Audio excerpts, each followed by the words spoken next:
Isinagawa ngayong araw sa Cagayan de Oro ang ikatlong public consultation ng Kamara hinggil sa panukalang batas na anti-political dynasty. Layo nitong alamin sa publiko ang kanilang mga mungkahi at opinyon tungkol sa panukala. Yan ang ulat ni Vel Custodio.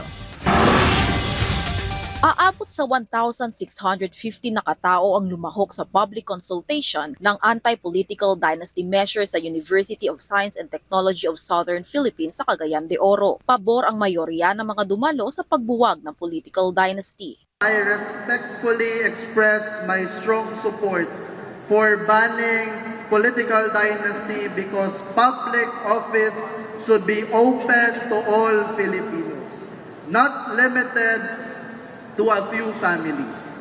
Leadership should be earned pinaagi sa pagsalig, competence, and service. No? Not inherited through family name. Isang highlight ng konsultasyon ay ang sasaklawing degree of consanguinity at affinity. Why fourth? Why? To be consistent and in harmony with anti-nepotism law. Kung mayor ka, dili pwede nimo i-appoint treasurer, budget secretary, or what within the full civil degree. Why? What's the evil we want to avoid? To prevent concentration of power of resources in one family. Bagamat pabor ang karamihan na pagbawalan tumakbo ng sabay sa politikal na posisyon, ang hanggang 4th degree of consanguinity o mga kamag-anak hanggang sa pinsan, grandnephew o niece at great aunt o uncle, binibigyang konsiderasyon ni House Committee on Suffrage and Electoral Reforms Chairperson Zia Alonto Adyong na gawin lamang ang saklaw nito hanggang sa 2nd degree of consanguinity o pagbabawal sa pagtakbo ng sabay hanggang sa apo, lola, lolo at mga kapatid. Bukod sa nationwide public consultation, hinikayat ng komite na magsumite ng position papers ang mga LGU, private sectors at maging ang mga pribadong individual patungkol sa mungkahi nila sa panukalang batas. And just to add, kasi nakakaasar na rito not everything that is happening in this country is about them.